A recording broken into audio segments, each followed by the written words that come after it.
Chapter 16. Rhys. I was pacing in my office, waiting for my parents to arrive. I couldn't help but replay the awful scene from hours ago, when I had to inform all the parents about their children's grave condition. It was by far the worst part of being Alpha, having to inform any family member about the condition of their loved one. A soft knock sounded on my door and I stopped pacing. Come in. My mom poked her head in. Can we talk? Sure. I went to my desk and sat down. Mom came in and I noticed that Dad was right behind her. They sat down in front of me and I raised an eyebrow. I assume you're here to finally tell me about the royals? They nodded and I continued and how the royal prince was mated to a hunter. Their mouths dropped open wide. How did? I rolled my eyes. It isn't hard to figure out, Mom. First she refused our help and asked for only protection for her kids. Then Everly stated that her daughter, Kassi, fell off. I had Sean look into her before I trailed off, knowing that they understood what I was about to say and continued. Plus, I'm pretty sure the old legend was about them. A royal and hunter will forever be bound, for they will produce a child that will wear the crown. Once the child meets their mate, will their destiny fade away? Dad nodded firmly. You're right, son. The legend is true. But, Mom said softly, Kassi or her brothers were never supposed to be born. Mom said quietly. So? She was unplanned? That's common to happen nowadays. I still processing what she just said. Wait, brothers? My report said she only had one. Mom shook her head. No, son.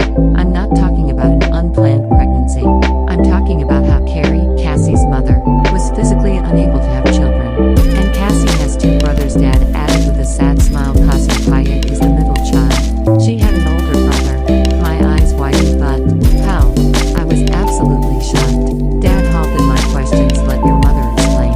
I nodded, but my mind was scrambling with hundreds of questions.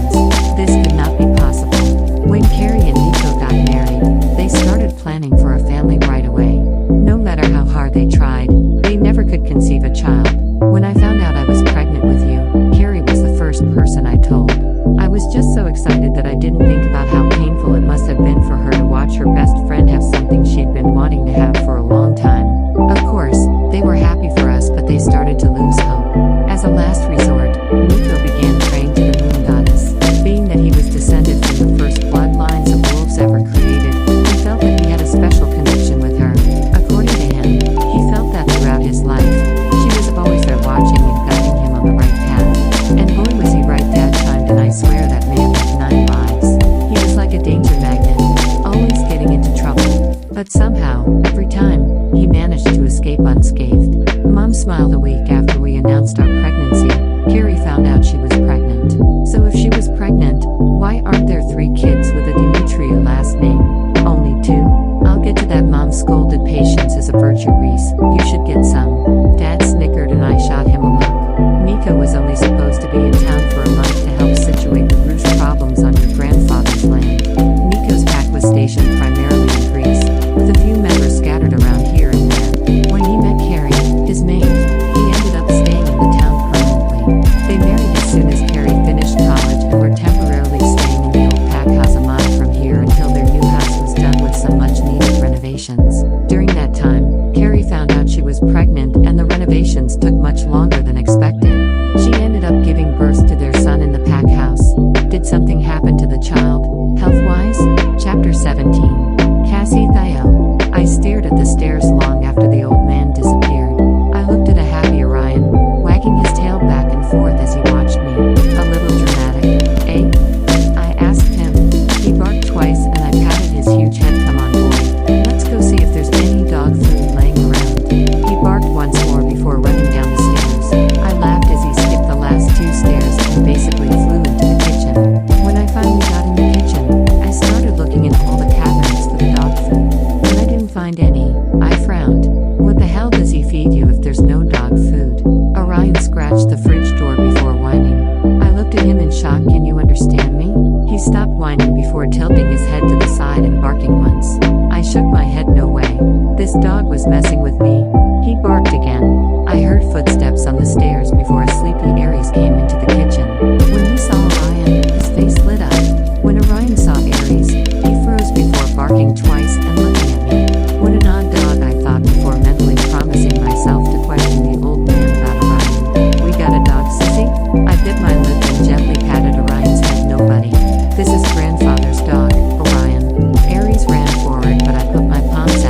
slowing down his approaching form. Wait, buddy. He paused and started to whine Kassi. He drawled my name out. I want to play with the doggy. I smiled. I know you do, buddy, but I don't know anything about this dog. He seems nice, but I don't know if he'll attack if you rush towards him again. I looked at Orion. Sorry, bud, but I'd rather not risk the chance of having my baby brother mauled to death. He looked at me and I swear to God it was like he shrugged his wolfy shoulders in a way that said, I get it. I reached for Aries and he hesitantly put his hand in mine. He won't bite, right, sissy? I don't think so, but just in case, why don't we touch him together? Worst comes to worse, he'll bite me and not you. Aries frowned. I don't want you to get bitten either, sissy. I pinched his cheek before giving it a kiss. I'll be all right, buddy. I'm tough, that's why I'm your big sister. Orion whined and I turned to see him giving us what looked to be a sad look. He whined again and Aries gave me a nervous look. Is he okay? I'm sure he's fine, buddy. We're just taking too much time and maybe he needs a belly rub. I grabbed Aries' hand before walking forward slowly and gently petting Orion's huge head. After a couple of minutes of petting him, Aries became more confident and ended up petting the dog without my help. Orion laid on the tile floor baring his massive belly to Aries. Aries sat down next to Orion and started rubbing his belly. After I was sure that Orion wasn't going to maul him to death, I left the two in order to continue my search of dog food. After 5 minutes of searching, the doorbell rang and I looked at the clock hanging above the microwave. 7:30 p.m.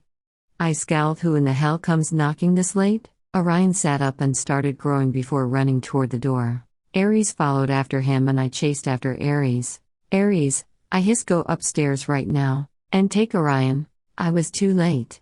Aries was already opening the door and once the door was open halfway, Orion rushed out and started growling at our visitor. A deep voice said, stupid mutt. The old man let you out of the attic already? I swung open the door and found a guy maybe 2 years older than me, glaring at Orion. Ahem.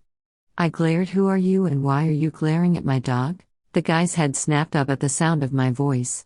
When he saw me, his eyes widened and his mouth dropped open. Orion was still growling, the hairs on his fur standing up like there was no tomorrow. Chapter 18. Rhys Theo. I ran to the infirmary as fast as I could. When I saw Matt and Mia talking to the doctor, I nearly sagged in relief. When Mia saw me, she shut her eyes tightly. Geez, Rhys, why are you so bright? I looked at her in confusion before looking at my clothes. I was wearing a black shirt, pants, and boots. Her definition of bright must have been totally different than mine because my outfit was dark as night. Mimi, are you on some medication I don't know about? I looked at the doctor. Is she on something? Is this a side effect? He shook his head. No, she's not on medication right now, but she's been complaining about head pain since she woke up. I'm going to have her transferred to a hospital in order to run some tests. I'm not having head pains. Mia gritted out through her teeth. I'm seeing colors on everyone. Matt leaned his head back against the headboard of the hospital bed. While Mia and the doctor were fighting, I quietly walked over to Matt and waited for him to speak. I didn't have to wait long. What happened? He asked quietly. That's what I'm trying to figure out, I murmured, not ready to tell them everything my parents told me. What do you remember? Sean and I were walking with the girls to come get you for dinner, but suddenly Mia collapsed. I caught her, but then Everly came down next. Sean caught her, but then he went down. I was about to call out for help, but then my body started to feel heavy and I couldn't move, let alone speak. Next thing I knew, I'm waking up to Mia complaining about seeing colors. And are you seeing colors too? No, I'm just super tired. He turned his head and saw Ever and Sean still asleep. They're not up yet? I shook my head no. I turned my attention to the doctor. Doc, how's Everly and Sean? Ms. Day is stable at the moment, he grimaced. Mr. Montez on the other hand, well, he's stabilized at the moment. What does that mean? Matt asked. His temperature keeps increasing to very dangerous levels. If it doesn't break soon, I'm afraid that he might suffer some serious brain damage. What? Mia exclaimed. What can we do to make his temperature drop? We're doing all the necessary things to get his temperature under control, but right now, everything we've tried has been unsuccessful. Well, make it successful, Mia snapped. My mouth opened in shock and Matt's head snapped to her. It was so unlike her to be this hostile and impatient. She was usually calm, cool, and collected. Calm down, baby, he soothed. Don't tell me to calm down, she started crying. I am not losing one of my best friends because of this, whatever this is. Now fix them and make it quick. The longer they're like this, the harder it will be to cure them. I don't care what it takes. Fix them. I felt my wolf growl at the power of her command, but I had to remind him that she wasn't directing the command at us. The doctor's hands shook at her power before he bared his neck and walked to the office. I'll make some calls, see if I'm missing something. You do that, Mia muttered before closing her eyes again. Mia. I started, but then my phone rang, cutting off what I wanted to say. I sighed in irritation before accepting the call. What is it? I snapped. This better be good. Silence. Hello? I looked at my phone and recognized that the number was unknown. Alpha Rhys Scott? Yes, I stood straighter. Who am I speaking with? This is Alpha Caden Matthews, the voice said. I am the Alpha of the Matthews Pack in Los Angeles. I heard of that pack. Alpha Matthews Pack has the biggest pack in Southern California, and his cousin, Alpha Green, has the biggest pack in Northern California. I was in shock that the Alpha of the biggest pack in California was calling me, right now, at this moment. Alpha Matthews, to what do I owe the pleasure? I replied smoothly before walking to the corner of the room and sitting down in the hospital chair.